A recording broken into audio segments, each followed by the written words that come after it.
Welcome to the Asking Why podcast. I'm your host, Clint Davis. I'm a marriage and family therapist and licensed professional counselor trained in trauma and addiction. The Asking Why podcast is for anyone on a journey of healing and restoration. If you are searching for answers to life's questions and want to learn more about root causes from a psychological and theological mix, this show is for you. In this podcast, myself and a co-host from Clint Davis Counseling and Integrative Wellness will interview guests on a wide range of topics in order to get down to the heart of the problems facing our world and understand why things happen and how to change the world and ourselves for the better. Want to learn more tips and tricks to living a healthy lifestyle? Visit us at Clint Davis Counseling and Integrative Wellness on Facebook and Instagram. If you want to meet our staff or book a speaker, go to clintdaviscounseling.com. Thanks for listening and be sure to subscribe today. All right, welcome to Asking Why podcast, episode 55. I'm really excited about this one. I did a podcast with Andy Bond a few weeks ago about raising boys. It went really deep and got a lot of great feedback about it. And so I was surprised, but I got tons of messages, which we had planned to do anyway, but I didn't have it in the works, but to talk about raising girls. And so we have with us some awesome girl moms and therapists today. So I'm going to let you guys introduce yourselves. So the podcast today is about raising girls in general. And so we're going to talk through some of that from a therapeutic standpoint, but also from a real mom perspective. So introduce yourself. We'll let you go first, Tammy. Awesome. Well, I'm Tammy Ewert. I'm a therapist. I work with children and adults. I am a mother of 3. And I love people. I especially love talking to strangers. I like to travel. And I'm grateful to be here today. It's awesome. Great. Mayor? I'm Meredith Price. And I am also an LPC. Probably got my counseling start a little later in life after going through lots of things that I thought I'd really like to pay it forward. Yeah. I have 3 girls. So expert. Major expert, I feel. Or maybe an expert wannabe. Yeah. Yes. So they are 17, 15, and 12. Now, Tammy, you have how many? What are your genders of your girls? Or I have boys? 2 boys and a Okay. girl. That's right. I have a 26-year-old son, a 21-year-old daughter, and a 15-year-old son. Nice.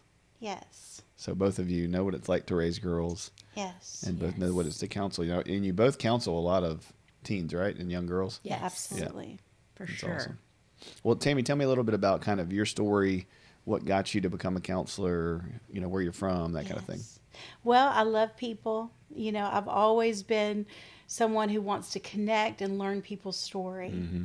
And then as we go through our own healing, we want to help other people.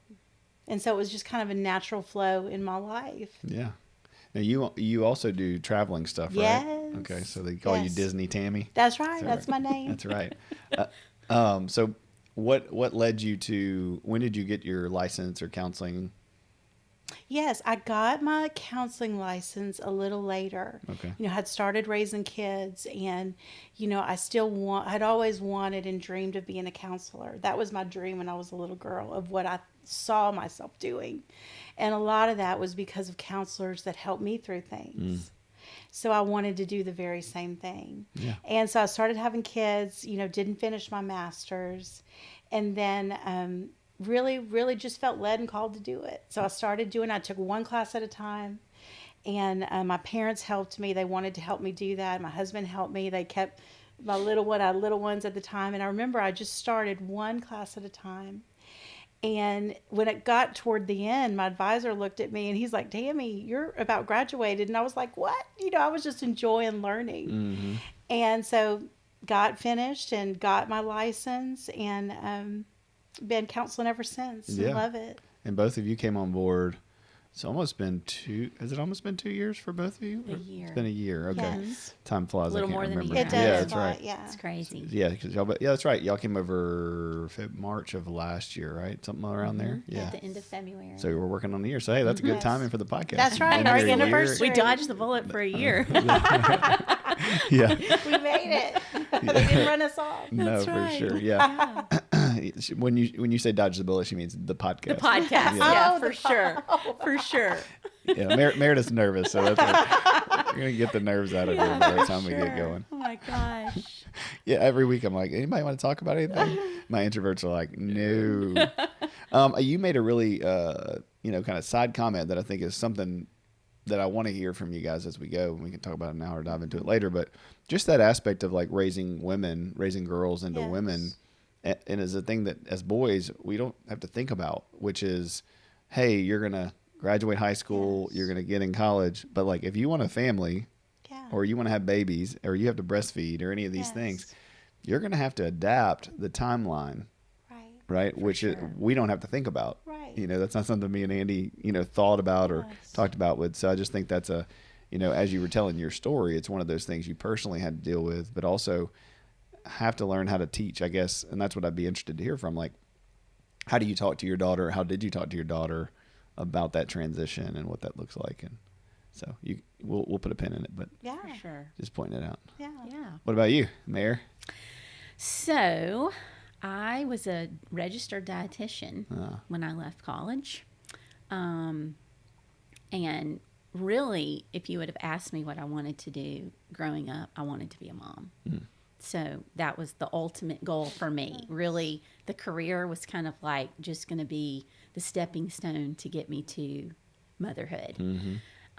So did the dietitian thing, and then we started our family. And then I found myself in the most unthinkable part of the journey that I would have never included in the script of my life, and was divorced. And so I had been a stay-at-home mom for so long that I really kind of had the opportunity to reinvent myself, I guess, so to Yeah. speak, because I knew I had to go back into the career world. All growing up, I would say people would tell me, you should be a counselor, because they would come to me and want to talk to me. And, I just kind of thought, that ship has sailed. Yeah. I am not going back to school. But when I found myself kind of at this turning point, I remember my mom just said, why don't we just go see? Just go see what it would be like if you could go back to school. And I thought, there's no way, because I was so used to being room mom, being at every field trip, that and I'm kind of, part of my personality is I'm led by fear.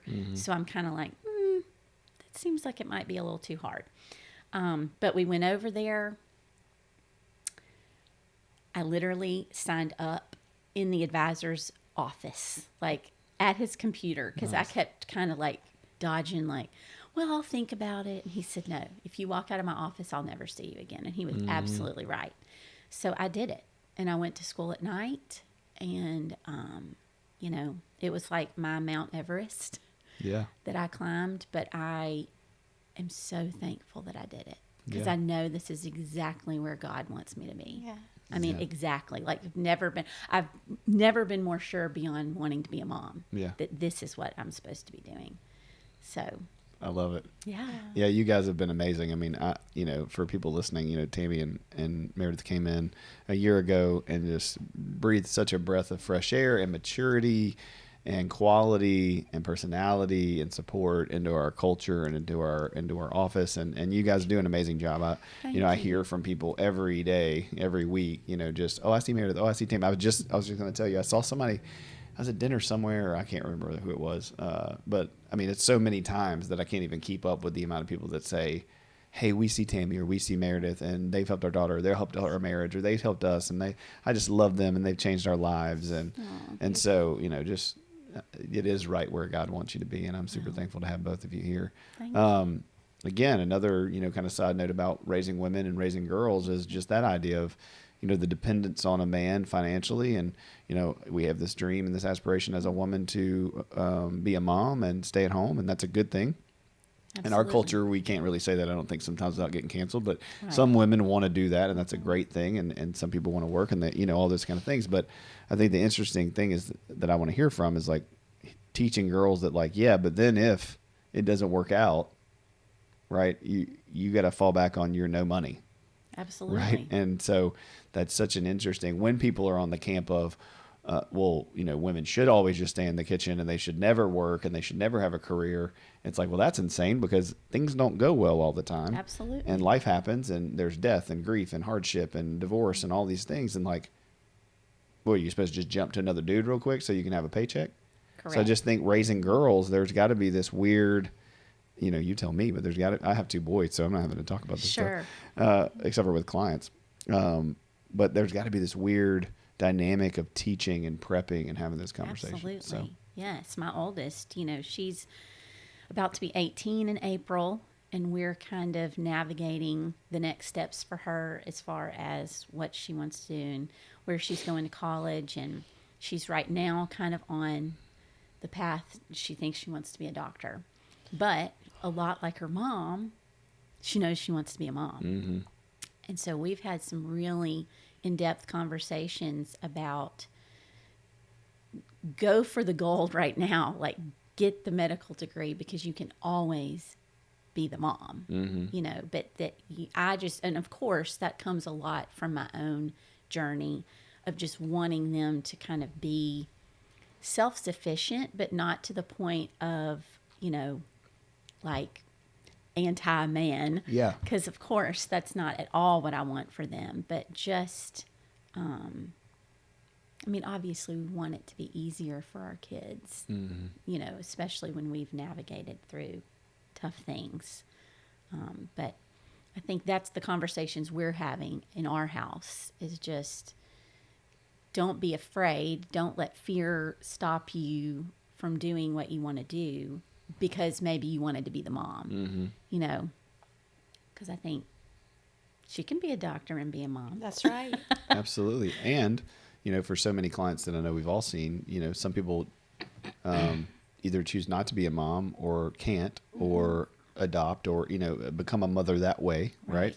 And it goes on all kinds of different directions. Absolutely. And so it's, for the person listening who maybe the plan was to get pregnant and have a baby naturally, maybe they had to wait a few years and go through the process of medication, or maybe they had to, get on a waiting list and find a child and adopt and become a mother that way. And it's just not as seamless. And so it's just interesting for men. That is male privilege, right? Is that you don't ever have to really think about that as a boy. You don't ever have to really think about like, well, if this doesn't work or I don't have a baby, it's like, 'cause you're not having it. Right. So I just, as a male, I'm just trying to, put that out there that, man, it's just such an interesting thing to have to navigate as a woman that you just don't have to think about as a male. Definitely. So how did you guys meet? 'Cause y'all came in as friends. So tell that story a little bit. I remember the day that we met, and my colleague had told me, Tammy, because I was actually Meredith's boss, so I taught her everything she knows, and Nice. She sure did, and I'll say that until the end of the time. I am joking, but anyway, so my colleague said, Tammy, you're gonna love, this new awesome counselor coming on your team, and I was so excited. And then she said she's so excited to meet you. And so we met, and we've just been friends ever since. One thing about working together is you have your friends who are your work friends, and that's great, right? And those change throughout our lives sometimes. But a lot of times, some of those friends become your forever friends. Absolutely. And that's Meredith, and I'm so grateful for her friendship. And then sure. Then we parted for a while, not friendship, but just career-wise, and we ended up at the same place. I know. So yes. I'm a firm believer that friends are our chosen family. I like and that. the minute that I met Tammy, I knew that it would be a forever thing.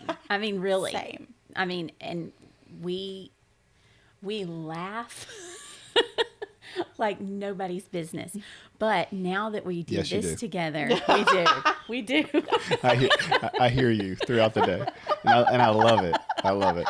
Yeah, we are always going to add levity to the situation. Oh yeah, no matter what it is. Yes, but I do absolutely love that not only do I have the friendship with Tammy, but I also have that professional connection that when I need to staff something, or if something's just so heavy on my heart, or that I can go to her. It doesn't matter if it's 11 o'clock at night. No, it doesn't matter what time. I'm always up. I'll answer. Yes, but that we. But she's not on a cruise. If I'm on a cruise, but I'll answer on a cruise too. That's right. You She can't will. do that now. And Meredith will answer at any time of day either. I will. I do. So it's just been really great. That's awesome. Yeah. Yeah. Okay, so let's get to the meat of this. So, tell me a little bit about, and neither one of you can start, maybe what what it was like growing up as a woman, as a girl, maybe some of those key points that you think most women experience. Okay, then we'll shift into what do you think has changed for you as you became a mom? Like, what are the things that you've seen in this last 10 years, 20 years that have changed from when you were a girl? Does that make sense? Mm-hmm. Sure. You want me to go first? Sure. I think that one of the toughest parts about first of all, I love being a girl, woman. I love that. I'm grateful. But one of the toughest parts is just internal pressure.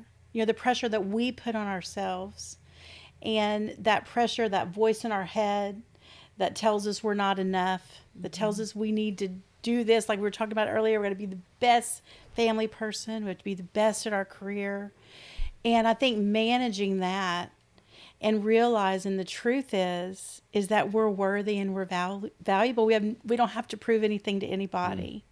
And I think a lot of us, most of us are going on with that in our heads all day long, right? Absolutely. Pointing out maybe the bad thing and 50 great things. Mm-hmm. So I think that internal pressure has been one of the, hardest parts. Mm-hmm. Now, did you grow up with siblings? Sure. Oh, yeah. I had 2 older brothers. Okay, so 2 brothers. So you were the only girl? Yes, I was the only girl and the baby. Oh, okay. Yeah, I was adopted. Oh, okay. Yes, So what was that like being the youngest and the baby and the girl? I liked it. Good. The princess. That's right. Yeah, it was good. Which turned into a Disney princess. That's right. Yeah, for Disney sure. princess. Now it makes so much sense. Now you're getting it all. What about you, Mary? What do you think? So I think exactly what Tammy said, just the self-imposed perfection, so to speak, that I think a lot of women struggle with. I didn't know it at the time because I don't think we used the word back then as much, but I was an extremely anxious child, like from the get-go. My parents were divorced. They did an amazing job. Like, my mom deserves a medal for how she navigated that with my sister and me. But I think without even knowing it, I felt like I needed to be perfect. Mm-hmm. I needed to behave in a certain manner as to not create more chaos or any more dissension within the family, even though they weren't saying that to me. And I feel like, I'm kind of dealing that right with my own daughter right now. She's kind of self-imposed that need for perfectionism. And I think because I dealt with it, I'm so hyper aware of that within the relationship that I have with my girls.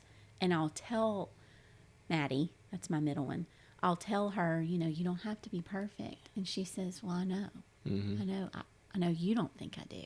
Yes. But I feel like I need to. Yes. And so I think that's just kind of the battle, because I still deal with it.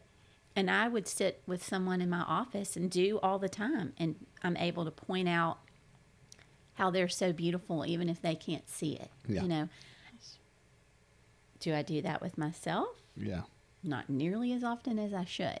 Because we basically, sit in here and counsel ourselves for 7 hours, because every time something comes out of my mouth, I'm like, whoo, conviction. Yeah. Because the tape that I play in my head is oftentimes ugly, even though I would never impose that on you or you, it's, I think, don't you feel like we do? Yes. Struggle with that? Yes. And most of our clients. Mm-hmm. Yeah, and I think especially as raising girls, it's kind of like we can identify some things, and not to bash any of our parents, but that I know I've identified things in growing up that I'm like, okay, I'd like to maybe do that a little bit different. Mm-hmm. And then my kids are going to be saying the same thing. Yeah, you know? absolutely. I mean, there's always growth and there's always, things to do better. But, what are some of the things you think were specific to being girls that were difficult in the culture that maybe you felt? Did you recognize that at the time? I guess that's a question. When you were a girl, when you were growing up, did you realize when you were a girl instead of a woman? When you got to be careful in our culture, Right? When you were a little girl, right, growing up, middle school, high school, did you pick up that things were different for boys? Did your parents parent you differently because you were girls? What is some of that you saw? I think for me, like I said, I was very anxious. I also went through a period of time where I was really picked on. Mm-hmm. I wasn't kind of the it girl, Right. so to speak. It became very apparent in middle school. When you have your friends that are peaking. Right. I certainly was not. And when you say peaking, you mean like hitting puberty and growing and... Yes, and kind of like the one that all the boys were looking at, Mm-hmm. and so you can't help, I think, for me, probably just because of how I was wired, to think that I'm less than. Yeah. Now I can look at it and say, well, I would never want to peak in middle school anyway. Right. But, I mean, some of those things stuck with me into adulthood that Yeah. have affected the way that I'm in relationship, whether it's friendship, romantic relationship with my family, that have been difficult to kind of overcome. Yeah. I think the body image thing, I mean, we can't get away. We cannot talk about girls without talking about the body image. Yeah. Yeah, diet culture, movies, film, magazines, Playboy, everything in the Absolutely. time that we grew up anyway. Yes. And I don't know, what would you think? I mean, Do you mean about just the pressure? mm-hmm. Yeah. Yeah. It's definitely real. If we don't transform our pain, we will surely transmit it. Mm-hmm. And it's usually on those close to us. And that happens to us in families. I look at my family. I have wonderful parents that literally chose me, adopted me. And I never felt anything but loved and wanted, yet there was addiction in my home. So when there's addiction in our home, we're very hypersensitive to other people's moods and opinions, because we have to worry about that. Like you were talking about, Meredith, how you could feel the things. And I did too as a child. So I think that, does weigh on us. Mm-hmm. Absolutely. And of course, with us being women, we want to be nurturers, we want to be caretakers, we want to take care for people. And that's a lot of stress and pressure. Mm-hmm. Yeah, definitely. Yeah. What do you think, what was it like if you're looking at your fathers, if you're looking at men in your lives, if you're looking at culture, Yeah. that was what was that telling you that you now recognize as a woman that still plays a part in it, or that, the goal is hopefully to figure these things out so we don't recreate it for everybody. And for people Right. listening to go, okay, I have a 3-year-old girl, or I have a 7-year-old girl, I have a 14-year-old girl. Mm-hmm. What are some things that happened to me that I need to be aware of that I don't pass down, or that my dad did, or my mom did, or said about women? Does that make sense? Yes. Sure. And we'll have a little bit of a different experience. So my dad wasn't present in our home. Like my mom and dad divorced when I was 2. He was present in my life, but not in my home. Mm-hmm. And probably not present in my life as much as I wanted. Yeah. And probably even realized that I needed Yeah. until I got to be an adult. And I can remember kind of having that realization when I got to college, and I saw kind of the relationship that a lot of these women or girls, in college had with their dads. And so as I've gotten older and kind of gone through counseling myself and been divorced myself, kind of re-navigated down that road of how really did that affect me. Of course, it affected me like huge Yeah. in even the way that I see myself, Mm-hmm. and the way that I showed up in my own marriage, And so I think and we'll get into this because this is like one of the huge things that I just think about, kind of a big umbrella of having girls and raising girls, is that I'm so open with mine. Yes. And I want to be vulnerable, and I want to be transparent. I want to have the hard conversations with them because I don't really remember having those. And maybe it was kind of a generational I think thing. it was. Yeah. I mean, Well, they certainly didn't know all the things we know now. Right. I mean, they didn't. And that's why, it's no dig at my parents because we just didn't talk about those kind of things, Well, yeah, let's preface that for people, because it's real hard, and I know you are being sensitive about it because you don't want to dog your parents. Right. But, the thing we talk about on here and in general in therapy is, right, holding those two truths at the same time, right? And listeners hear me say this all the time, but, our parents did the best they could with what they had, and they also royally screwed up. Right. And hopefully with new information and podcasts like this and books and therapy, the next generation, we get more people to make less mistakes, and we spin the thing the opposite direction. Yes. Right. But we're still in this weird gap. I mean, literally, I was thinking about this the other day. Like, our parents didn't have the option of getting therapy. Right. Like, in my head when I was, growing up in 20, I'm like, my dad should have gotten therapy. My mom should have gotten therapy, and then they wouldn't have done all these bad decisions. And it's like, there wasn't trauma therapy when our parents were raising us. And they were probably raising us at like 20. I don't know how old y'all's parents were, but mine were super young. So it's like I look back at my 20-year-old self and I'm like, what an idiot. Not to mention if I didn't get help in therapy. Right. So again, I want to preface that with anything you say, we're trying to not dog your parents, but I'm trying to get, into the reality of like this generational gap that just happened and the consequences of that. Because I think when we move into talking about actual girls now, we're still playing off of the suffering from a whole generation of people who didn't talk about feelings, whether male or female. Sure. Does that make sense? Absolutely. Okay. Yeah. I mean, I'm so, like I said a minute ago, transparent and open with my girls. And I mean, there were times when I can remember being little and asking my loved ones, like, do you love me? Yeah. Mm-hmm. Now I can sit here cerebrally and say, of course, I was loved. But whatever that anxious little girl was feeling, she needed to hear, I love you. She wanted to feel, I love you. Well, right. When we talk about your dad, and he could have loved you all he wanted, but proximity is still super important. Absolutely. And so one of the problems we have in our culture is having dads not available, or people thinking, well, the woman's nurturing and raising, and so I'm just going to work and provide. And they're doing the best they can with what they have. Right.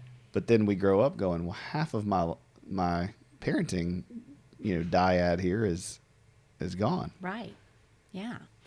And unfortunately for me, mine ended up, he was in an automobile accident when I was 21. So as I've kind of gone through adulthood and tried to sort of rehabilitate, so to speak, I didn't really have that opportunity to kind of let us forge a different path together. But in keeping with that, I think it's just made me even more intentional with my girls, even though I'm not the dad of the relationship, that I'm, not squandering the time that I have with them because we just don't know. Yeah. Right. It's good. Yes. Tammy, what about for you? What do you feel like maybe are some of the impressions you got from men or your dad or in the culture? Yes. Well, I had a wonderful dad, and he had a lot of flaws. He had addiction, and his mother had actually died in childbirth, and so he never got to meet his mom, and the rest of the family resented him a little bit, but somehow, some way, he knew how to love, and that love covered so much. Right. So I learned about love from my dad. I didn't feel anything but cherished from him. So, That's awesome. As far as, feeling, anything between, differences as a, young woman, in my family, I really never felt anything but cherished. That's good. So what was the positive impact on that growing up in high school in relationships? Yeah, I think it helped me know who I was. Right. And that's a gift our parents can give us. We learn who we are from our parents. And if they don't know who they are, it's hard for us to know. Yeah. And that's why a lot of us struggle. And young women particularly learn who they are from their mother. And when our mothers are struggling, and hey, which one of us isn't, right? Yeah. But Right. that's where it comes in, where we have to do our work. And that's what we were talking about earlier. We all, as parents, have to do our work and know what our triggers are and know who we are, so that we can help our daughters and our sons. Like, I know this about daughters today, but Yeah. know who they are. Yeah. Sure. Yeah, it's so good. I mean, I was doing a talk this week, and we were talking about, abuse prevention and all those kind of things. And, we were talking about trauma and, that sexual abuse happens to 1 in 3 women by Yes. 18. And that is just a crazy stat. Well, at the end of the talk, I usually do 30 minutes of Q&A, and 4 or 5 of the women raised their hand and said, I was sexually abused. I've never talked to it. Can we come to your practice? People were just crying and praying. It was just this crazy, moment. And that's happening more and more, which is wild. But my point is like, the conversation was, nobody talked to us about this stuff. We are an overly sexualized culture and an overly visual and body dysmorphia and all these things. And yet we're really the first generation our kids to be talking about it. Right. And so we're still playing from the consequences. So I love, it's kind of a good pairing. I mean, I love that we're seeing consequences if they're not there, Right. and then the positive consequences if they are, right? It doesn't mean it's easy or it doesn't take work, but like, Sure. But we see that manifested in Yeah, our friendship. yeah. oh yeah. Because I have an extremely insecure attachment, and it all comes from what I've gone through. She's a lot more self-assured, and Yeah. it's just funny. I mean, don't you I'm, think? I'm glad you think that. I do. I really do. Because, like, she's constantly having to kind of, like, talk me off the ledge. And it is a privilege. You say that, and I do believe It you. absolutely But is. I think it's really neat, even in our professional Yes. life, that we do have such different vantage points. Yeah. Because Yes. her family was so different than mine, and then even she's in an intact marriage and Yeah. I'm divorced. I mean, it's really great Yes. because it really does, like, we can pull the best parts of each other. 100%. And Meredith talks me off the ledge too. So I'm we glad got to to know know that I that you know reciprocate. you do.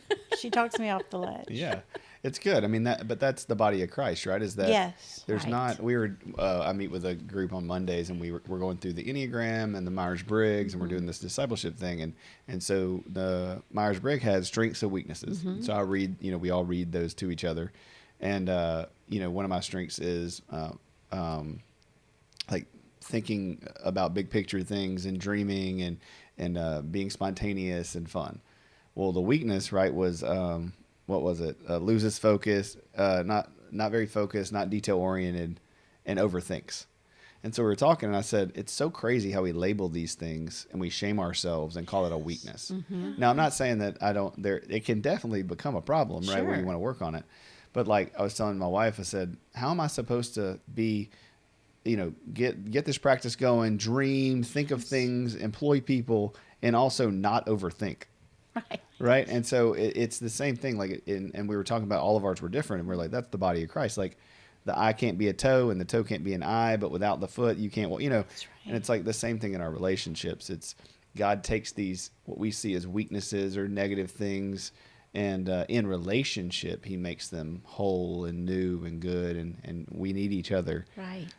But yeah, it plays in. It's fun. It is fun being the leader and having the different personalities and trying to Yes. navigate it. Yeah. Because some people are like, never ask me for anything, but it's because they feel fine and they feel confident and they have their resources. Right. And then some people need more, and that's not a good or bad thing. Right. Like, I don't see them as strengths and weaknesses. I see them as unique differences. Right. Where, they it's a double-edged sword. They help us, and they got to be worked on. Yes. For sure. So, okay. So when you're growing up, the body dysmorphia, the body image, well, talk a little bit more about bullying or women kind of growing up and being cliquey. I know for me, my wife talks about a lot, just being friends with women is hard and it's a lot different. And so can we talk about that? Yes. What was that like for y'all?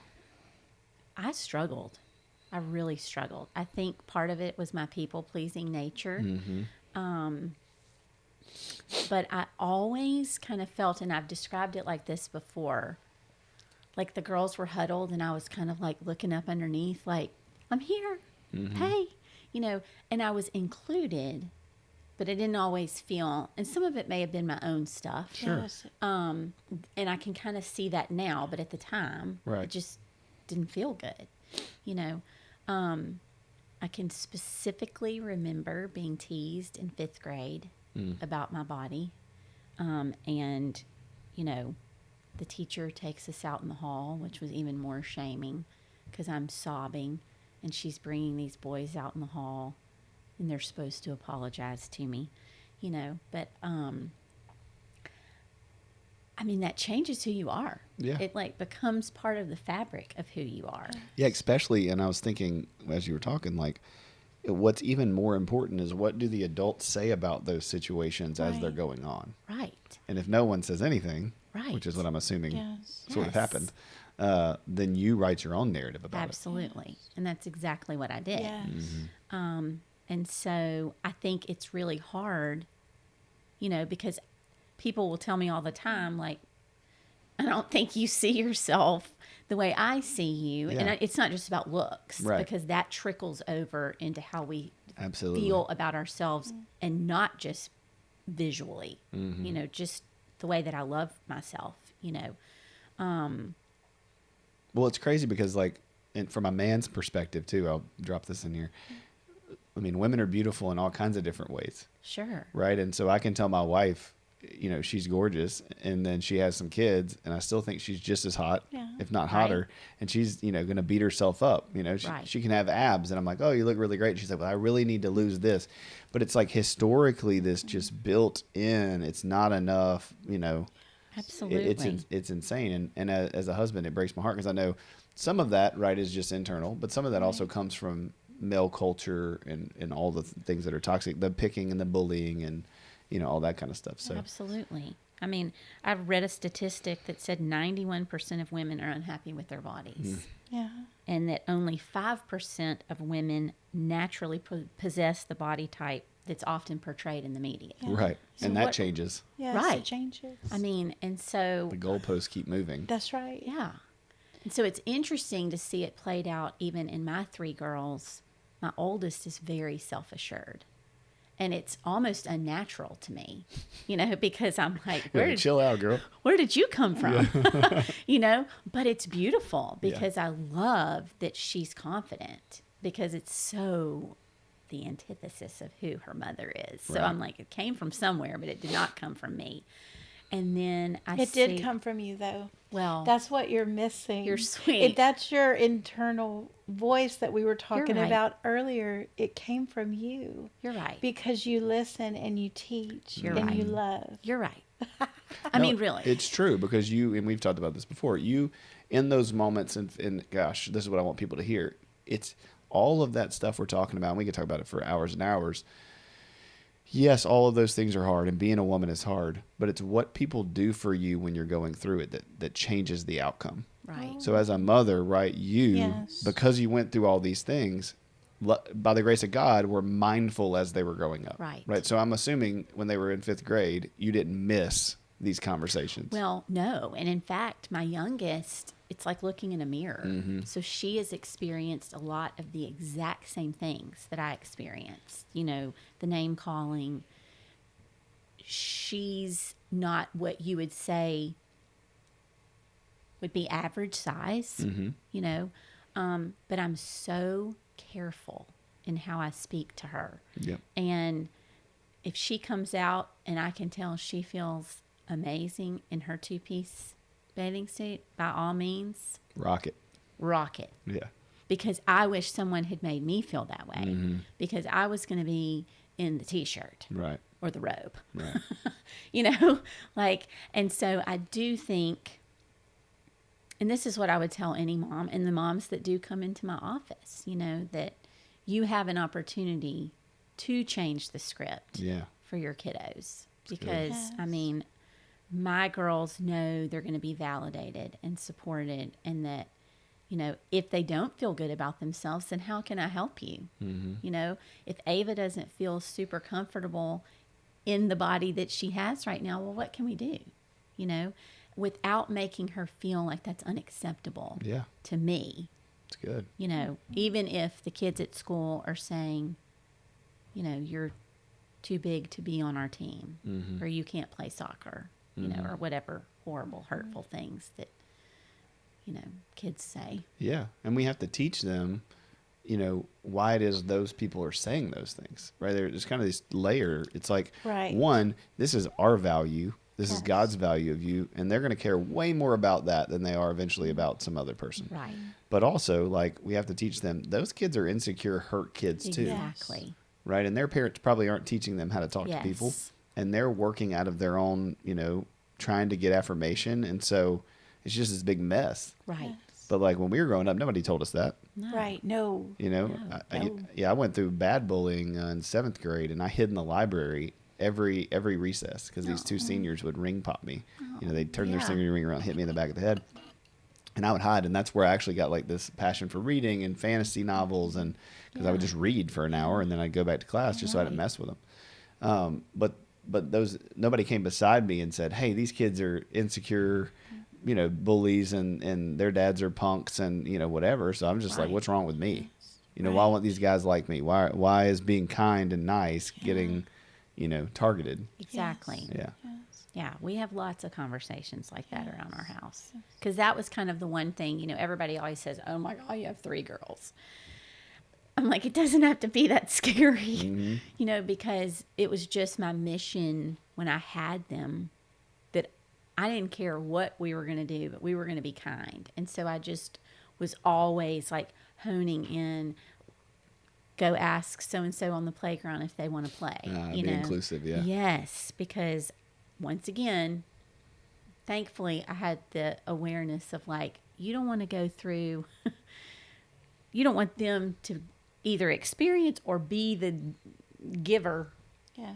of whatever really hurt you. Yeah. You know, of course they're not perfect, but we have lots of conversations. I mean, that's the thing that I think, and I'm sure you would say the same thing because you're really open with your kids too. Yes. I've never really not had adult conversation with my kids. Yeah. You know, it's Yeah. always kind of been, we talk about this Yes. all the time.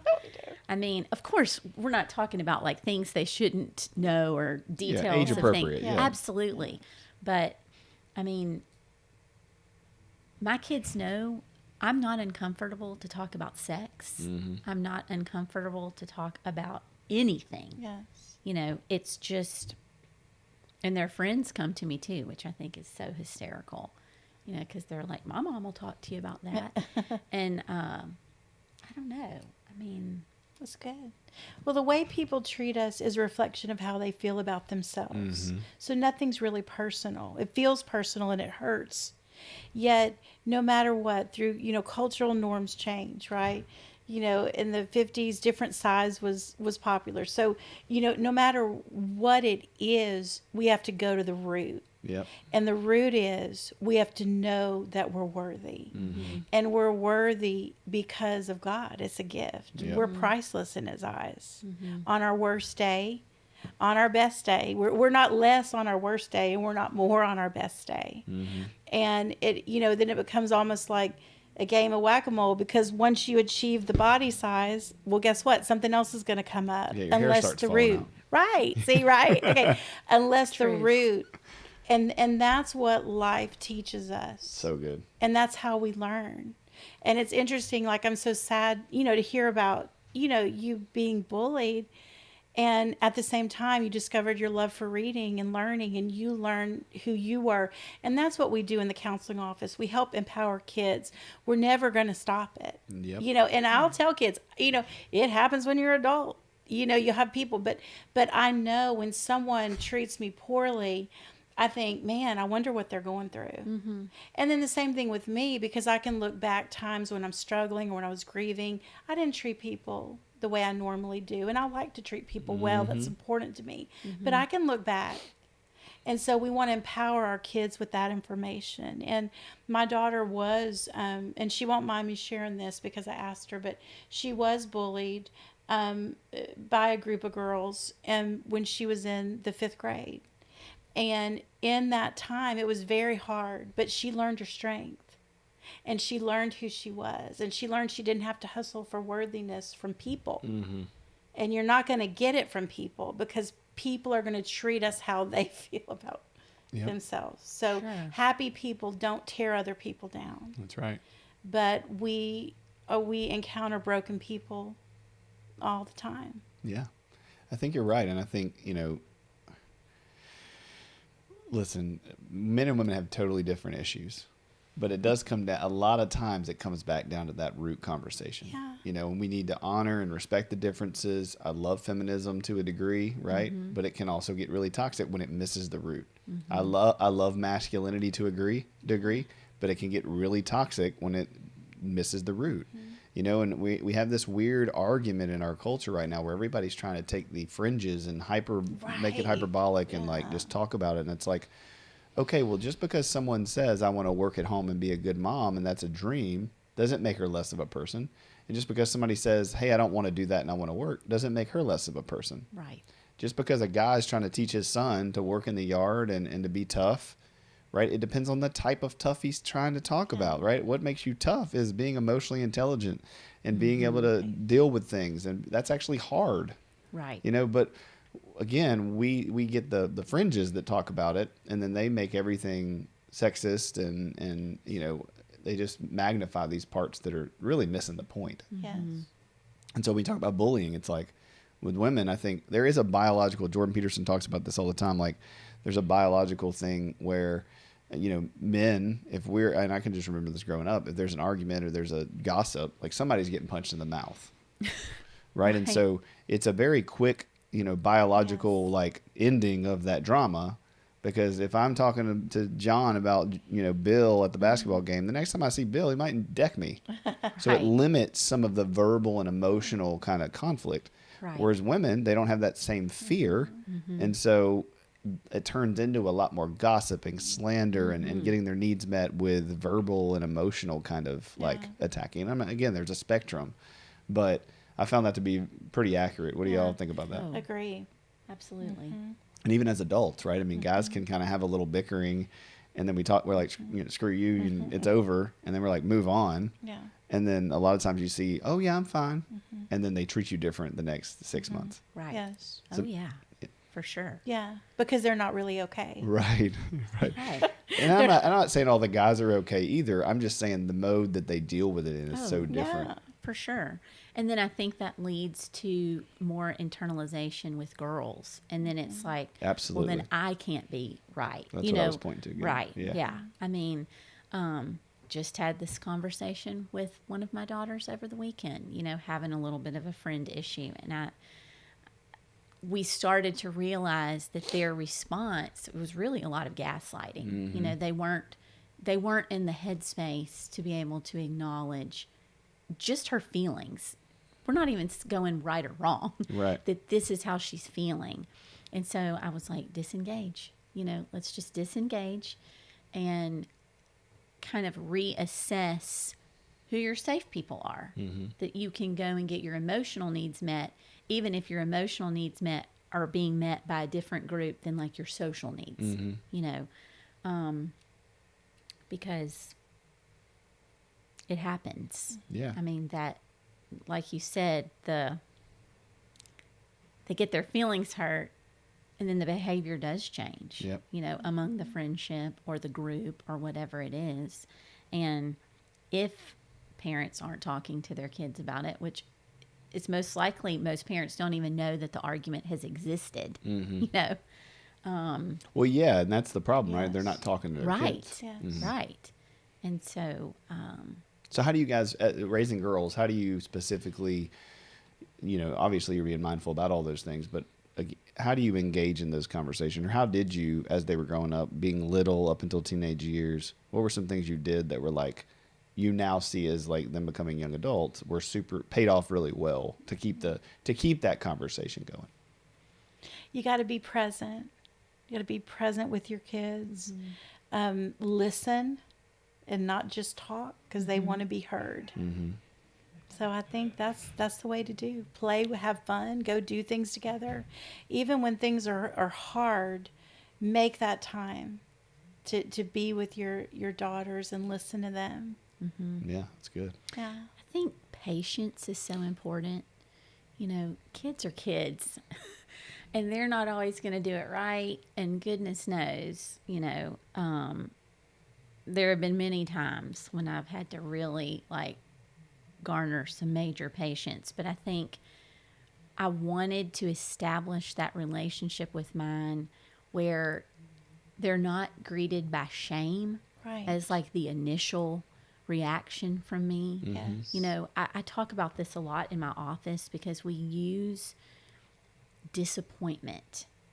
And that's such a heavy word because, you know, we can, and my middle daughter is kind of dealing with some of this right now. And we might get into this in a minute, but she's really been battling with depression. And a lot of it stems from feeling like she's a disappointment. And like I said, some of it's self-imposed, some of it has to do with some relationship difficulties that she's having. But I think it's such a heavy word that we can put on people, but particularly our kids. And then we don't really tell them, well, how do you not be a disappointment? Yeah. You know, and so trying to kind of establish what are the consequences to behavior and, you know, establishing boundaries with them. Yes. Like, I would say, I don't know if my kids would say it, but I have more of an authoritative, you know, I don't necessarily have never really subscribed to like the because I told you so or because I'm the parent, but I think they know there's consequences to Right. their behavior, you know, but I always want to be safe for them. And I think what I find with so many of the teens, and you might find the same thing, a lot of them don't necessarily feel like their parents are safe. And I don't necessarily think that's a dig to the parent.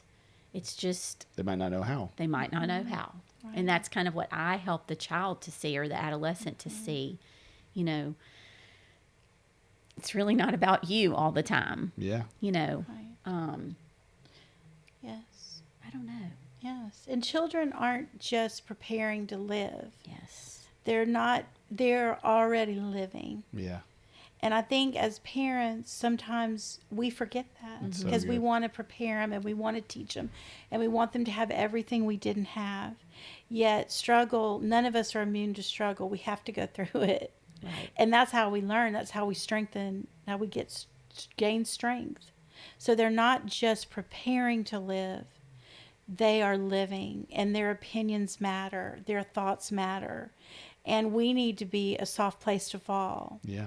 And sometimes we do have to turn that pressure cooker down in the home, even if they're not obeying or not doing what they need to do, and find out what is going on. Because my child is not okay right now. I know that by the behavior. Right? So what's going on and how can I help? How can we connect? And how can we help them through it? That's so good. Yeah, that's why it's so important to be doing your own work and to be keenly Yes. aware of your own issues. Is because when you're not present and you're not mindful, then yeah, you get into what we've seen in history, especially in psychology, even is behavior modification, Yeah. right? Which is what we're talking about. Yeah. And I would say, I mean, I hope I haven't said it yet, and again, by the grace of God, but like I'm planning on never telling my kid that they're a disappointment, Right. Yeah. right? Or that they disappointed me. No. Right. Right? Because that, to me, that idea would mean I don't have a proper perspective of their humanity.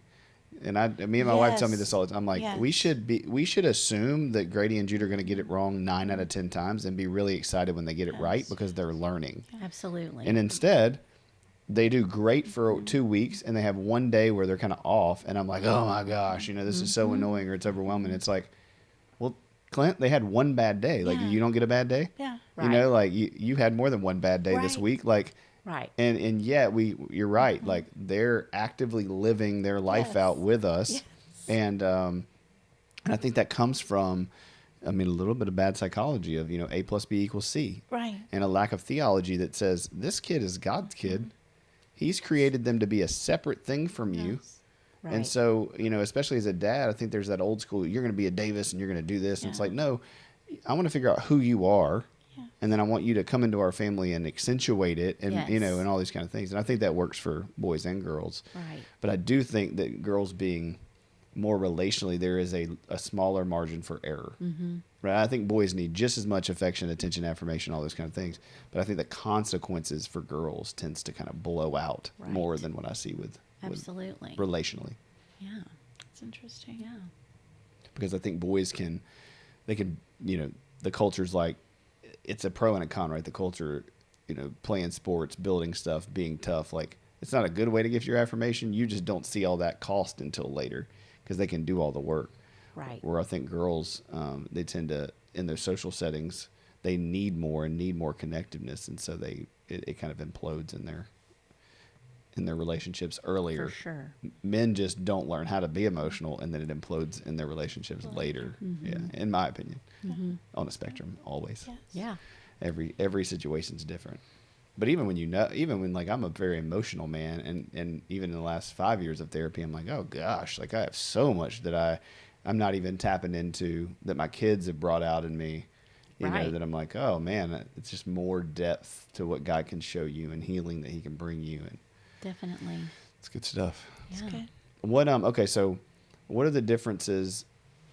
Because I feel like, you tell me if I'm wrong, I feel like we've had the same problems forever, men and women, and yet our culture with technology and social media has just taken those situations and just blown them up. So if your girls are 20, and how old's your oldest? So yours are right in the She'll be mix of it. 18, Yeah. 15, and 12. So how have you guys, with your clients and then with your own kids, seen social media and the internet kind of, have you seen it cause worse problems? Have you, Yeah. and what are some of those? Not just in client, in my own life. Yeah, that's what I mean. Yeah, yeah. I need to take a fast. I've been thinking about that for a Yeah. long time. Yeah, I mean, obviously, I don't think there's a family on the planet that social media hasn't touched in some way, especially if you're trying to parent in this day and age, because, in the whole, like, so-and-so has it.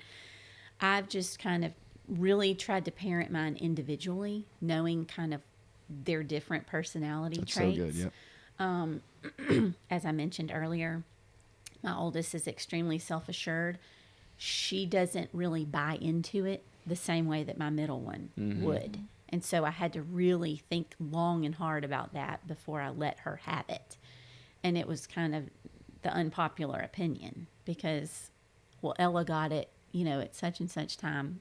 Well, Ella's a change. different person. Yeah. I mean, she's not you, Right. That's That's a great point, is that people have to know their kids individually Yes. and what they can have. Absolutely. What they can handle. Yeah. And that's not about it not being fair. Right. It actually is fair, Yes. because you're going to kill yourself with this thing and you Yes. won't. Right. Yeah, it's good. Yeah. And I mean, that goes with everything, right? Like Well, parenting definitely. the individual child. Yes. Because I cannot talk to my oldest the same way I can talk to my middle one. I have to be very much more, ginger with how I speak to my middle one. That doesn't make it like she's not broken or bad. Yeah, It's she needs just I different want to things. respect who she is and how she's going to respond better to me, in the way that I'm loving her. That's so good. But I think with social media, I mean, people's highlight reels, right? They're not putting their struggles usually, typically, Yeah. on social media. Well, and I'm asking this to dial in on it just to give you some context to people listening, because we talked a lot about porn and masturbation and all these kind of sexual things for boys, which tends to be the big thing.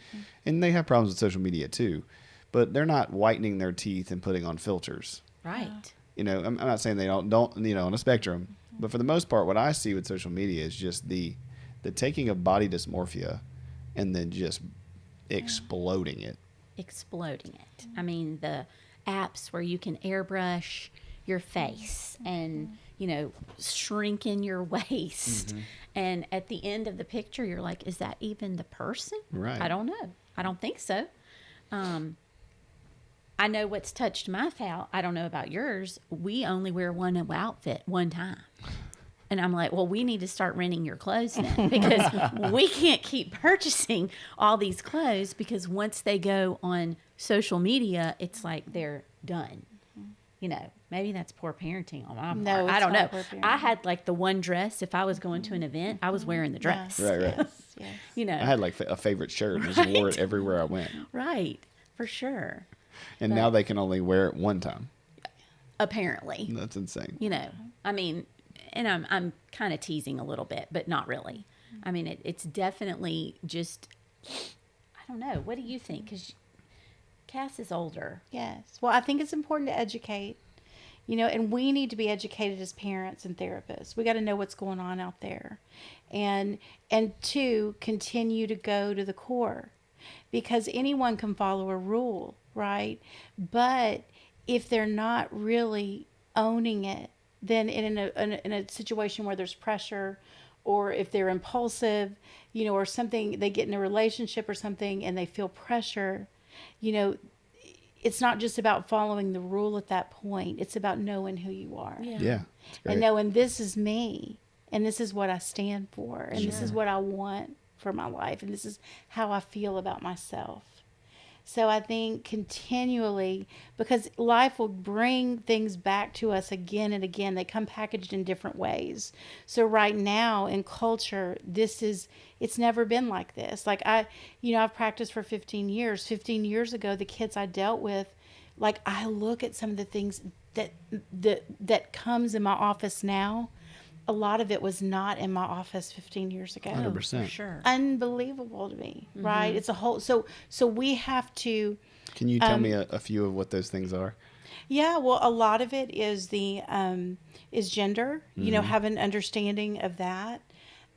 Also, you know, the social media, you know, the how easy it is to access information. Used to be, you know, if you wanted to see something or learn something that maybe wasn't healthy for you, it would be, you know, you'd have to go through a lot of ways to get to that. Yeah, so Sure. you're talking about like self-harm or body dysmorphia Yeah, we see stuff. more self-harm, Yep. right? Because they didn't know about it, right? Right. And now they can look it up and see. Yeah, from a clinical perspective, I think what we've learned in research is that women, especially when they get on something and they get in group situations, they take on that feeling themselves. Do you find that to be accurate? Yes. Like we knew that with eating disorders, we knew that with self-harm, and with social media, it just gives them the full-blown access to going, oh, well, I'm going to follow this TikToker, and then I'm going to get 20 TikTok videos about depression, and then I'm just down the road. I'm not saying they don't have depression, but I'm saying it starts as a little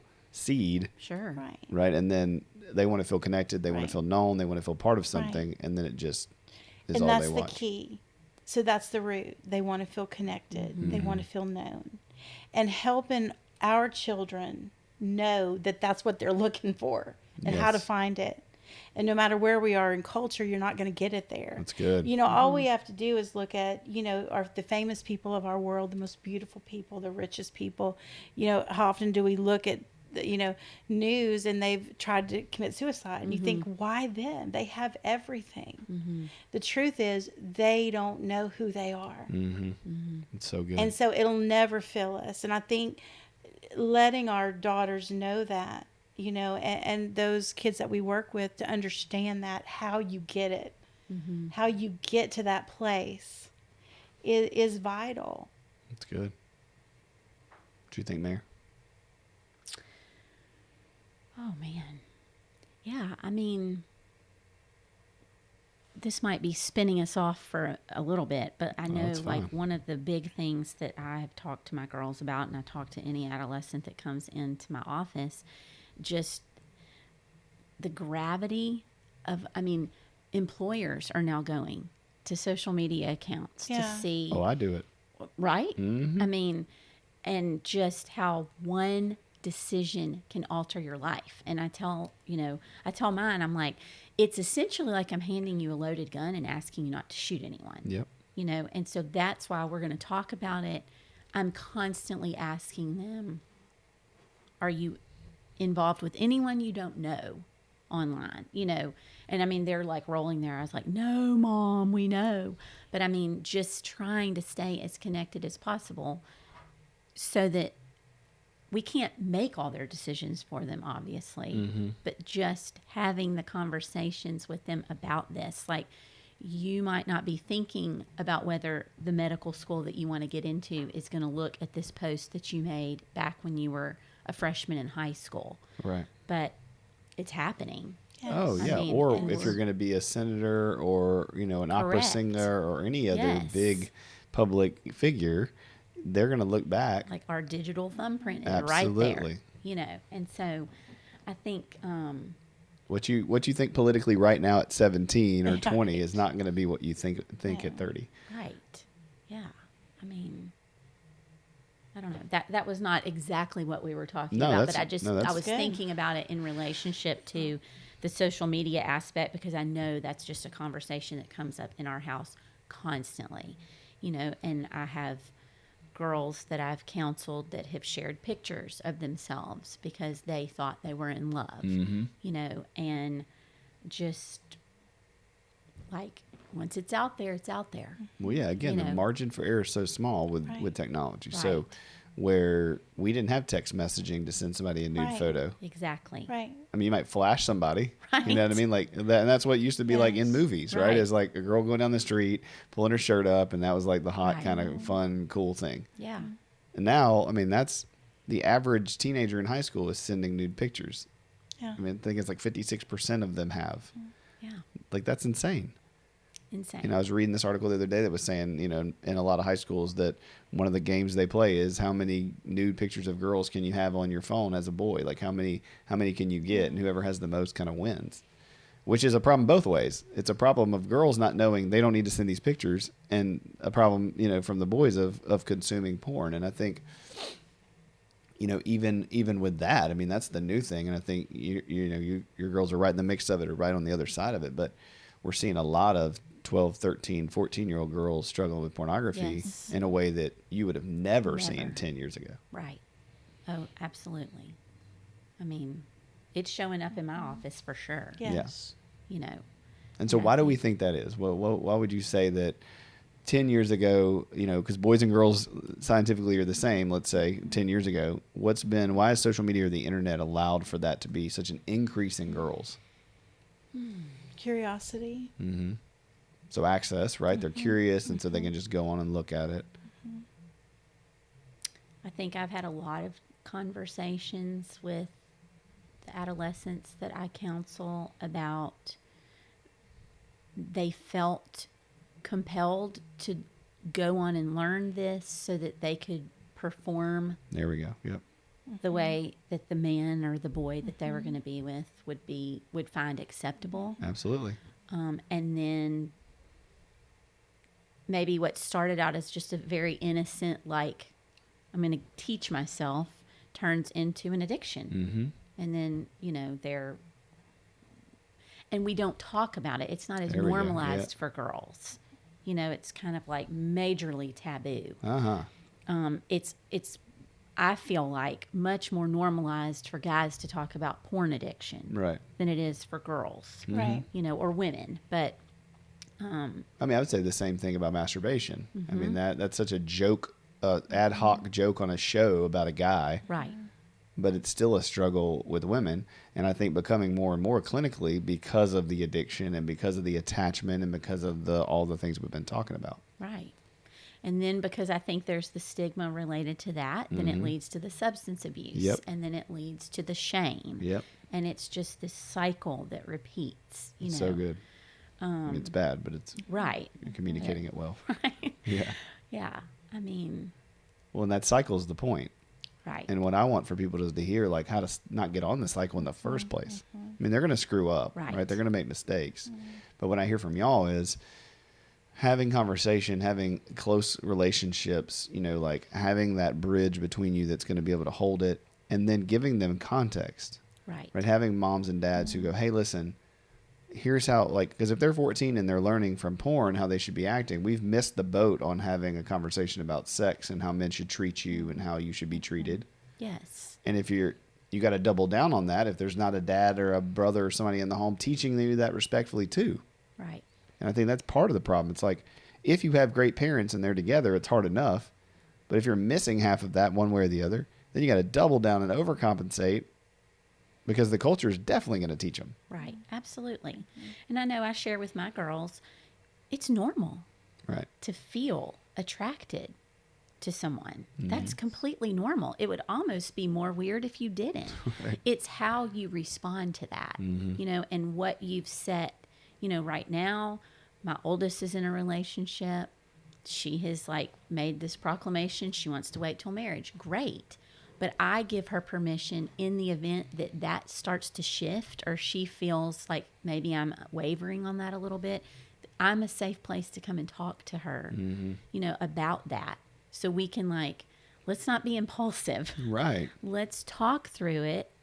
And then you make the informed decision for yourself, you know, because I mean, she's about to be 18. Right. But I mean, I cannot hone in on enough of that, of like establishing that connection. And I kind of touched on it earlier. My middle daughter in September came to me and openly shared with me that she was suicidal. Had we not established that type of relationship where she wasn't fearful of my reaction, or that I was going to shame her, or that I was going to be disappointed in her, that big D word again, I don't know that our outcome would be the same. Yeah. I mean, and I'm just so thankful that we were able to kind of have that in place. Yeah. You know, so that she felt like she could say, I don't want to do this anymore. Right. And I mean, that's staggering, It is. you know, especially as a counselor, Yeah. you know, so none of us are immune to it. No, definitely not. And you can be the best parent or mother in the world, and our kids have the world that they're dealing with. Absolutely. And right now, more than ever. Yes. You know, the suicide rate has increased 176% in teens in the last 10 years. Yes. And the self-harm rate 200% since 2010. You know, and what we're talking about today is some of the causes for those things. Right. Right. You For know, sure. direct correlation. Right. And it's like never before, and we're not really addressing it. Right. We're, again, I think what we've talked about is great, is we're addressing these behavioral things, and we're disappointed, and we're frustrated, and we're overwhelmed, and instead we should be going, well, of course you're struggling with this, because look at what's attacking you. Look at what Right. you're managing that you should not be managing at 14. Right. I think we've got to provide as many corrective experiences for our kids as we can. You know, that like when they mess up, it's not if, it's when they mess Right. up, that we give them an opportunity to like really discover something about that experience that helps them to grow. That, and I keep using this word, but I just think, especially with what we've been dealing with, shame just doesn't work. No. I mean, and I think oftentimes parents don't even realize it. They don't even know that that's how they're making their child feel. Yeah. Can you define that for people if they don't Shame? know what that is? I mean, I think it's just kind of a self-loathing of, you know, I don't know. How would you That describe something's it? wrong with you. Right. Yeah, it's That not it's not that your behavior. Yeah.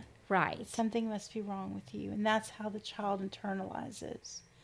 And our kids, you know, up until about age 10, kids are in that egocentric phase where everything they learn from themselves. They feel like it's their fault. So if mom and dad are having trouble, they'll inherently think, well, maybe if I had made better grades, or and I see that in my office really almost weekly. And sometimes you'll have both parents in, and you'll be talking to the child, and I'll say, well, you know, this isn't your fault. And then one parent will always say, well, they know that, you know. But then I'll say, look, and then the child will be crying. Well, I didn't know. I thought maybe. And the reason for that is pure brain function. That's why they feel that way. But we can help them with information and be set free. Absolutely. And we shouldn't assume as parents. I think that's the other problem is that right there. I see it all the time. Right. Well, they know I love them. Right. They know that that's not their fault. They do not. And if you have not communicated it a lot, Yeah. they're still going to have this little piece, and we're trying to make that piece smaller and smaller and smaller, right? No matter what, we all struggle with insecurity. We all struggle with anxiety. Yes. We all struggle with body image issues. Like, that's part of being in the world and fallen, Right. Right. right? You know, I always say Adam and Eve had perfect parents, and look how that turned out. So even if you do it all right, we're going to be dealing with these things. But what happens is we go, oh, well, it's an imperfect world, so I'll just kind of go in half cocked. No, you still need to be on top of it and working and doing the work and being present and mindful. But at the same time, you can't blame yourself for every little thing that your kid turned out, right? No. It's not A plus B equals C, Right. Right. No. right? You have to assess what could I have done better and how can I redo it. And the other thing is the kids are super resilient. That doesn't mean beat them up as much as you can because they're going to get over it. It means when you screw up, don't panic, but readjust because they'll recover. Right. That's right. Absolutely. I love to ask my girls, and I ask them this all the time. What can I do better? How can I love you better? Because they're changing. Right. They're evolving. I mean, my oldest's love language is touch. She's never home.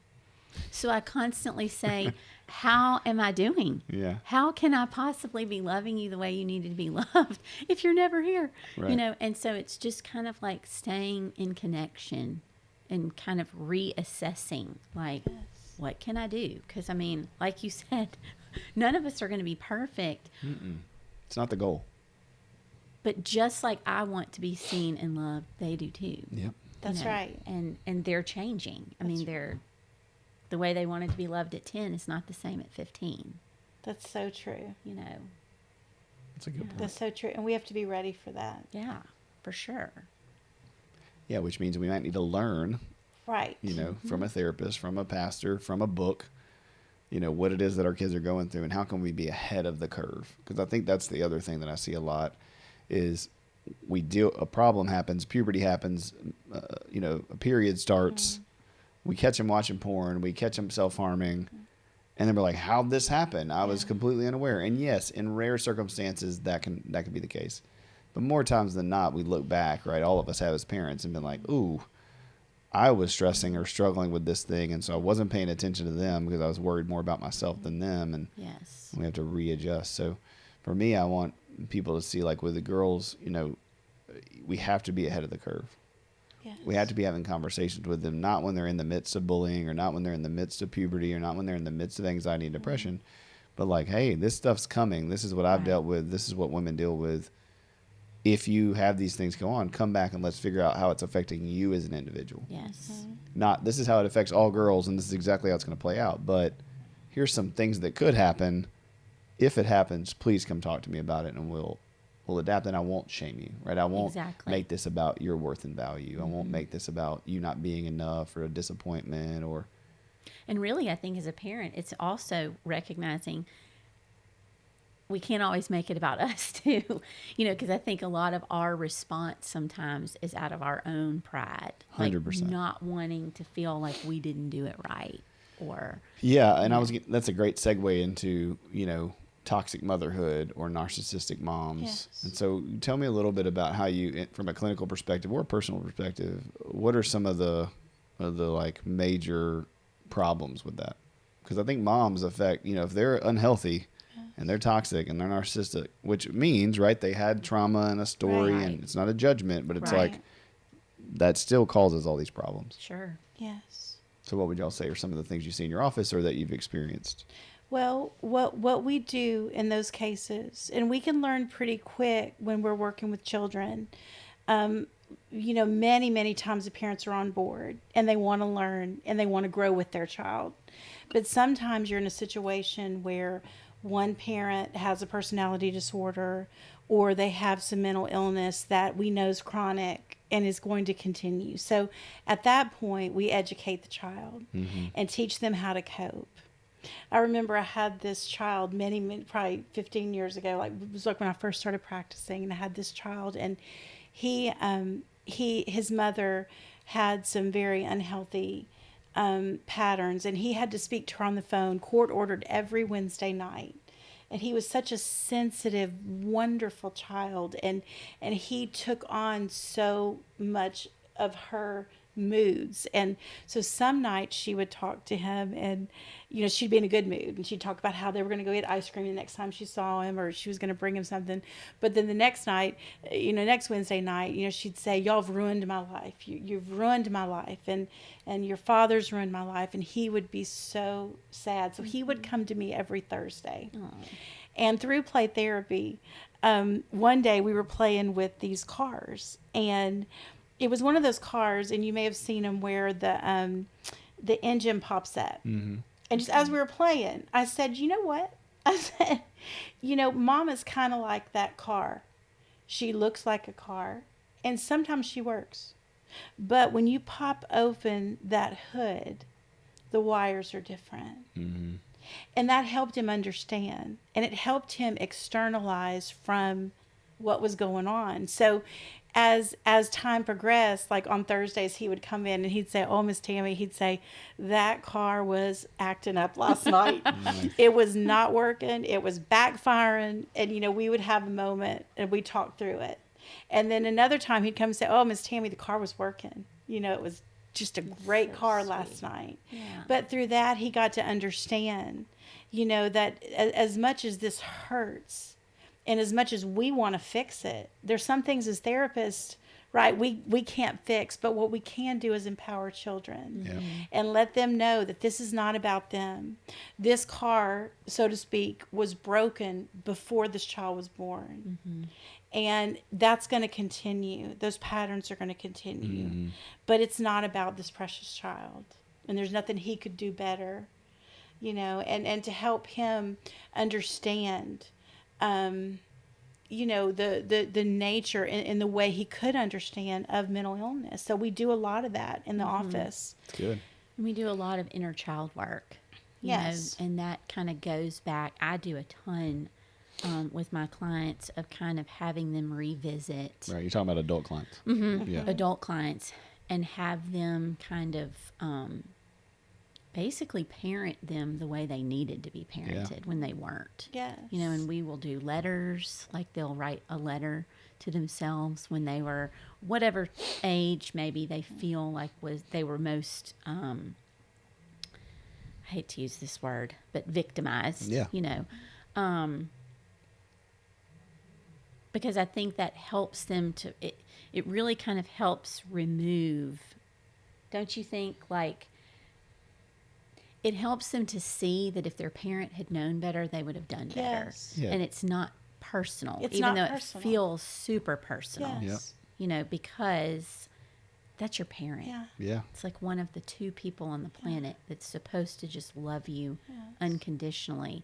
And unfortunately, what I see is that so many parents love conditionally. Yeah. If you don't perform the way I want you to perform, or if you don't protect me or love me a certain way, and of course that snowballs. Mm-hmm. It affects how they enter into relationships, how they parent their own children.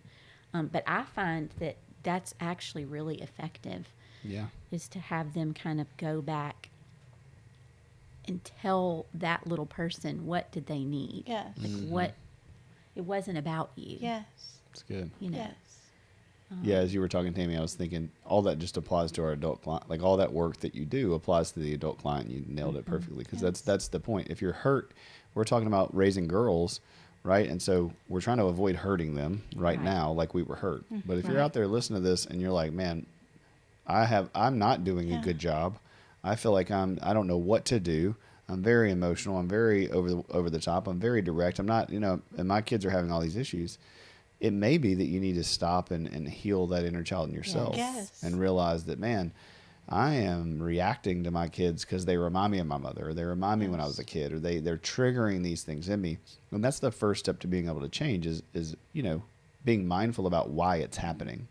You know, and so many people, unfortunately, don't get educated or don't read or don't know. And so there's all this carryover from their childhood. But it is amazing to get somebody to go back and with a little bit of work, be able to be mindful about that little kid. And I always say, like, it's the little kid wanting to have a say. Yes. Right? You find yourself being real emotional or real over the top or real shut down. And it's like, yeah, that little girl in you, that little boy in you is coming up and being like, nope, not this time. Right. I had to deal with that for 15 years. I'm certainly not dealing that with my husband or my boss or my whoever right now.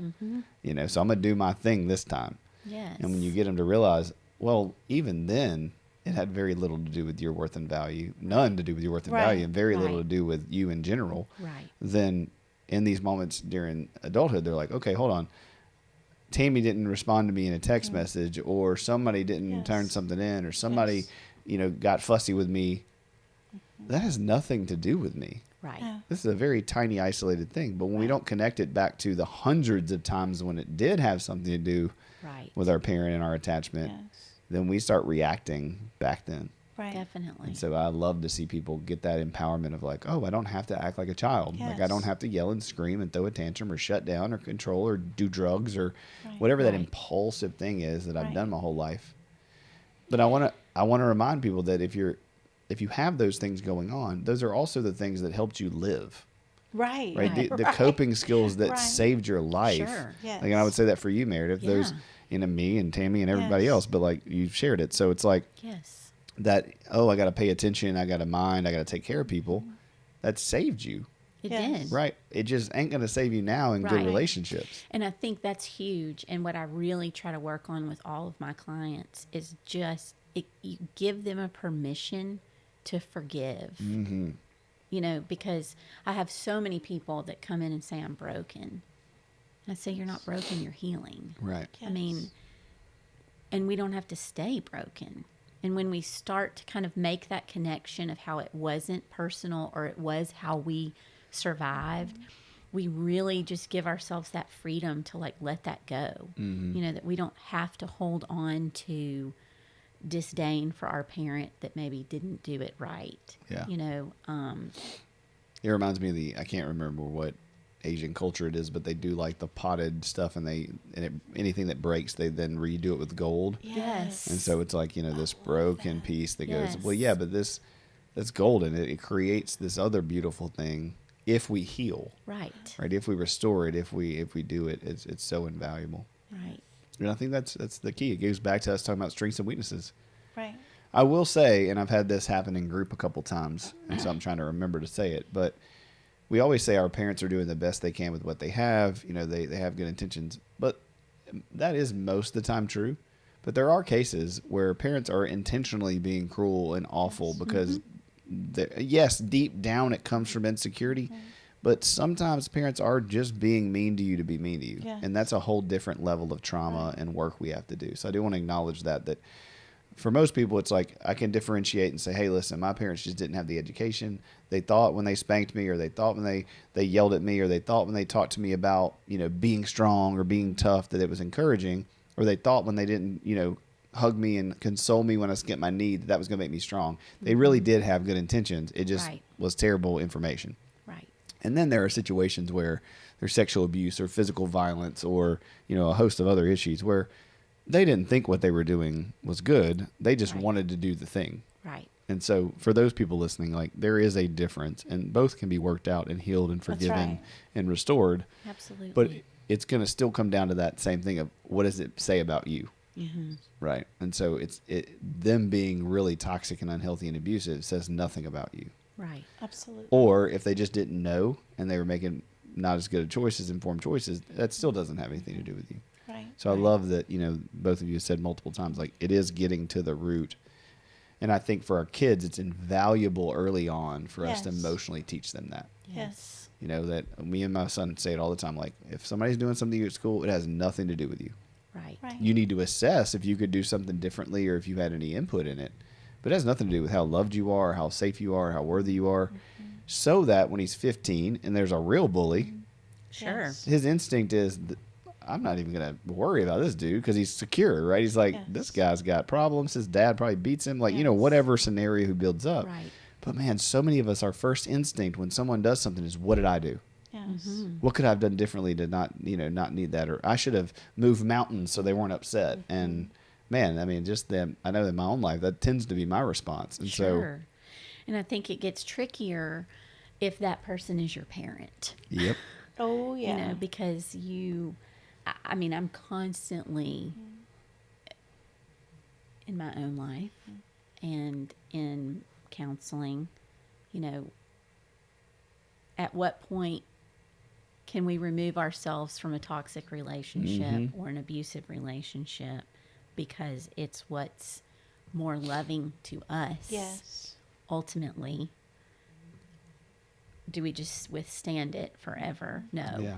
You know, and really kind of empowering. And so going back to, because we're talking about girls, is never feeling like you have to lose your voice. Yes. You know, that it's okay. Oh, absolutely. Sometimes parents are the abuser. Yes. You know? And healing is a lot of small steps. We have those big moments in therapy where a light shined on what's going on. And then we're like, okay. But healing is a lot of small steps. And one way that our girls can learn this is to learn that they can show up for themselves. Absolutely. In the ways that maybe we've been inadequate or missed the mark because we're only human. Right. They can show up for themselves. And I was really, Cassidy said something that really convicted me, because we were talking about, you know, the bullies, and, you know, I'm kind of mama bear. So I'll think about it sometimes and I'll say, it just makes me so mad, you know, and I might, you know, and then Cassidy says, you know what, Mom, though? She goes, I would hope they've grown through that. And I'd hope, she said, I wouldn't want to be judged for something I did, you know, when I was younger, or even when I was in high school. And I thought, you know what, you're right. You know, because we're all growing. Sure. Yeah. And we got to remember that. Yeah, that's beautiful. I had a client once, and his biggest thing was he wanted to go back and apologize, you know, for being a bully in high school. And we talked through it, and he knew this one guy in particular that he had bullied, and there's such a balance in owning that, and then being like, also you have to respect that person's life and space, and they may That's not right. need you to apologize. That's right. So you might not want to Instagram They message may not them. even remember. Yeah, absolutely. I posted a thing this morning that said children who grow up feeling like burdens become adults who feel guilty choosing themselves. Yes. Yeah. Right. Ooh, And so that's it's a lot like, what we're talking about. yes, it literally was right on point. Yeah. Because again, I think this is I've talked about this on here before, but maybe we can wrap up with this, but I think this whole idea, especially for women who are nurturing and serving and giving and loving, and you just have this thing in you that's just, no matter how emotional I am as a man, I just don't get sometimes. And yet that can be used against you so much. And so this idea that you have to, taking care of yourself, or saying no to a man, or setting a boundary with a husband, or, you know, a spouse, or a boss, or whoever, is somehow you being weak or you being selfish, right? It 100% comes from this parental narrative, because if you didn't learn it right from your parents, then you're not thinking that way. Right. You know, you're going to be like, oh no, I'm standing up for myself, you know, like, or if your personality is just a little bit more extroverted. But we learned that, and in church we get this, this is what I was going to say, is that we get this weird toxic thing about Jesus where, you know, we say you got to pick up your cross and follow me. You've got to, you know, die on your cross. You've got to, you know, bear each other's burdens, all these things. And those things are great. But Jesus didn't die on the cross every time there was an opportunity. There were multiple times where the Jews came or the Romans came to get Jesus, and he said, I'm slipping out the back, right? It literally says he disappears. And what I mean by that is, like, yes, we should definitely have the heart of service and sacrifice. But also, Jesus knew who he was, right? So there's this idea of selfhood, right? That's different than being selfless or selfish. And we kind of oscillate between the two. We're like, I'm selfish if I have needs, or I need to be selfless and I need to just tend to their needs. And the reality is Jesus did both. He knew who he was. He knew his identity, his worth and value, because his father, right, his mother imbued that to him like we can. And then when there were relationship conflicts, he assessed, he goes, okay, what's best for them and me in this situation? So he went to the cross when it was best for everybody and himself, right? Because he knew what God's will was for him. And I think so many times as Christians, we go, well, this person's being rude and terrible and awful or extremely abusive and toxic, but I got to, you know, be like Christ and die to myself. And it's like, whoa, that's not what Jesus was teaching. Right. We have to be that internally in our hearts, because we don't want to be bitter and angry and resentful. That's the work we have to do. But physically, we don't have to just sit here and get beat up. Right. We don't have to emotionally just get beat up and say, okay, well, I'll just keep taking it. It's actually loving to say, hey, this is as far as I'm going to go. Right. And I'm going to step out of this because I do love you. Yep. Yes. You know, and I love you enough to know that you got to work that stuff out. Mm-hmm. Does that make sense? Yes. But I think so many times we don't teach our kids healthy boundaries, even from a Christian perspective. We teach them a little bit of twisted scripture, Mm-hmm. you know, Right. and then they wind up like I have been a lot, just like, oh, well, I can't ever express my needs or say I don't like that, because then they don't feel loved, and then Well, then they're extinguished. right. I mean, it's like we're putting them in a room with no oxygen and expecting them to breathe. Absolutely. You know, there's just no room for them to be them. No. And there's no room for error. There's no room for emotion. There's no room for feelings, because they're responsible for everybody else's. Right. Yeah, Does that make sense? Yes. absolutely. Okay. Closing up, any closing thoughts that you want people to know, or about raising girls? Advice, comments? Talk, talk, talk. Yes.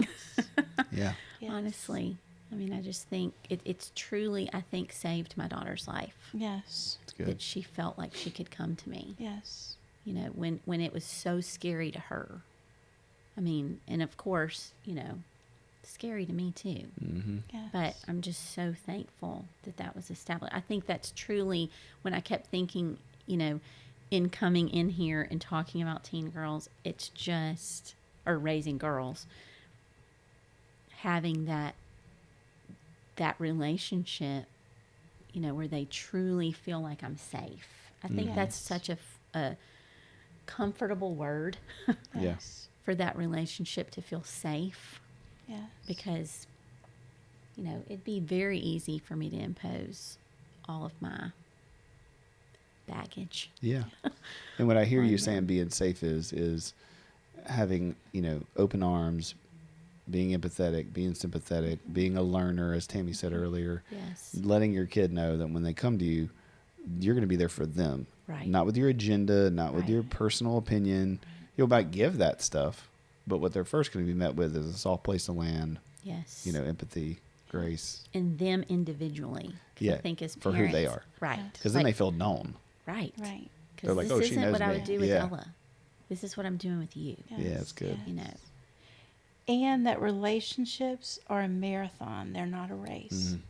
We got to remember that. We got to be ready for the differences. Yeah. One time when I went to marriage counseling, we were getting a little checkup, and the marriage counselor said this, and I never forgot it. And I think it applies to children too. He said, "I've been married to 5 different women." Well, immediately when he said that, I thought, I got to get out of here, right? You know, because I need some help, right? Yeah, And we need help right now. But he said, I was married to the young woman who we were so excited to get married. He said, then we started our jobs. Then we started to have children. Then our children started leaving the house. And then, now he was older. He said, now our friends are dying.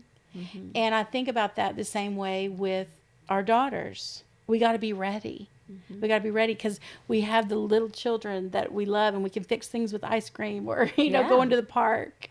And then the things get bigger when there's social media and decisions. So we got to be ready and realize that connection. Mm-hmm. That connection will carry us through. Mm-hmm. And if our relationship goes through hard times, there's going to be better ahead. Yeah. Sure. Well, it's just like any investment. Mm-hmm. There's going to be a much greater return the more I invest. Definitely. And I Yes. think, it's easy to get caught up. I mean, we all have our life just in America in general is just crazy busy, and we're going from point A to point B. And I think it's just very easy to forget because it sounds so trite, but you blink Mm-hmm. and your time with them is true. done. I mean, It's true. it's so true. The days are long, but the years are short. Right. Right. And we don't want to miss a thing with our Yeah, girls. Really. Absolutely. That's good. Yeah. Well, thank you both so much for coming on and sharing your wisdom and your laughter and your joy and just your presence, because it's good stuff. If you're out there listening and you're raising girls, we can't answer all of it in one sitting, but we hope that we gave you some encouragement and some normalizing that, man, we're all in this together. We're all going through it. You can be a therapist and you're still going to struggle. Definitely. But I hope some of the themes are community, conversation, connection. These things are what are really going to help you thrive. And I will say, to look at the long game, like Tammy just said, I think that's one of the things I tell people all the time is if you're struggling now really hard, stop, adapt, buckle down so that you can have a really good relationship with that adult kid in 5 years. Yes, because you want that. they're gonna at 23, right? They're gonna wake up and they're gonna call you and you're gonna have 1 or 2 conversations. Hey, thank you so much for being so patient with me and loving on me and not judging me. And you told me a bunch of things that were true. I just didn't listen. And so I'm calling you saying, thank you. I'm so sorry. I get it now. Or they're going to call you and say, I was just a 14-year-old. I didn't know anything. I mean, of course I was an idiot. Why were you taking that so personally and reacting so toxically or so ridiculously to me? I don't really want to have anything to do with you. And then you're going to have to repair that. Right. Right? So work really hard right now to find that connection, be empathetic, find the resources and the tools to do the best you can. But know real soon they're going to be an adult and they're going to get it.